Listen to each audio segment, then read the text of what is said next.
Here in the States, as I was saying, that TV is everywhere and media is everywhere, so we become sort of a nerd to it. I was in New York just yesterday. Every cab in New York has a television. You can't escape the television. In Africa, it won't surprise you to learn that's not exactly the case. And so there's an exciting opportunity to use television in a different way. It's entertaining, but it's also informative and inspiring and educational. And that's what we're all about. A lot of the kids in the communities that we work in, they don't know that man's landed on the moon, that we've been on the moon. They don't know what a cheetah looks like, even though they may live only a day's drive from the Serengeti. There's so many things that they're so fascinated and interested in that we want to give that opportunity. But what's amazing and what's so exciting to be a part of Teach Africa, on a personal level, is the more time I spend in Africa, and I've lived in a couple different countries there, the more I realize and the more I make programs about Mars and the universe and the solar system or genetics and bacteria, the more we're bringing the universe to Africa, the more I realize that I have a lot to learn and we have a lot to learn from Africa. And that sort of two-way street is really exciting to me on a personal level. So let me take a moment to pause and just show you a quick video that sort of illustrates some of what we're doing. This is a young woman in South Africa.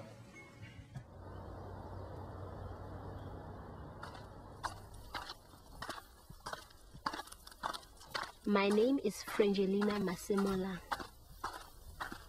I live at Ramarishani village. Attend school at Mahazike Primary School. School is incredible because we always learn a new thing we don't know. Watching TV at school, I can't even describe it. It's a good thing that now we have TV, we are experiencing many things that we have never ever seen. This is my teacher, Mr. Mashilo. But now we realize that the center of the system is the sun. Is it clear? Do you see where the sun is?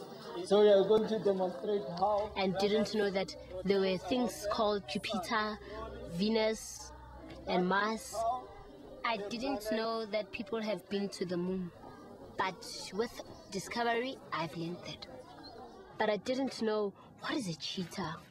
Cheetah is the fastest animal by running. We didn't know oceans. Fishes, jellyfishes, they eat each other. I just wish like I could go to the ocean and just relax. We've learned more and more things every day when we watch TV at school. That's why I like school. Even though you are sick, you force yourself to come to not miss a program. This is where I live at Ramarishani with my grandmother, my grandfather, my uncle, younger sister, younger brother. My father only comes when it's holidays. Once I saw it at TV, I went home, asked my grandfather questions. Do you know what is indigenous? He says, I don't know. I explain and explain and explain. Indigenous are people who originate from a certain place.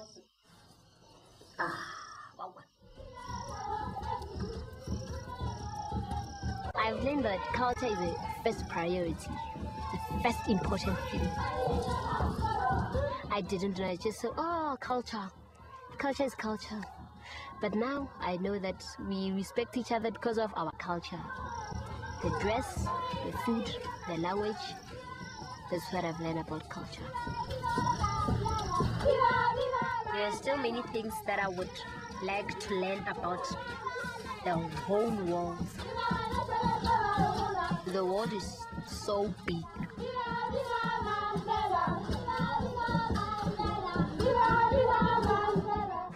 She is remarkable. So how are we working with the Africa Society and Teach Africa? Tomorrow, actually, students and teachers will leave from Los Angeles and travel to Uganda to meet up with their student and teacher counterparts there in Jinja. Uganda, which is famous because it's the source of the Nile. But we wanted to make sure that that event had legs, that it would produce something that would be useful for hopefully even years in the future. So we're taking that as an experience that these individuals are having and recording it on video and then putting it together with a whole lot of footage from across Africa to develop a video series, a teaching tool about Africa. It's exciting for two reasons. On the first hand, it's exciting because it's something that's going to be available to teachers in the United States and to teachers in Africa, the same videos. But what's also exciting is that it's from an African perspective. So thankfully, we're not relying on me to produce this thing. We've got an excellent African producer, a very well-known journalist, Tumi Mahaba, working on it. So it's going to be made in Africa, by Africans, for Africa, and for the United States. And I think that's really exciting. I was often asked whether my country, the Democratic Republic of Congo, third largest country in Africa, the size of 3 times the state of Texas. So I was often asked whether my country was a town in Nigeria or whether it was on the Jamaican island. I was asked how I arrived in the United States, how I managed to protect myself against the lions when I was growing up in Africa, or sometimes I was asked whether I lived on a tree. Sometimes I would joke and would say that the U.S. ambassador's tree is next door to mine. It's important that we understand Africa, that we respect Africa, that we help that country develop. It's important for them,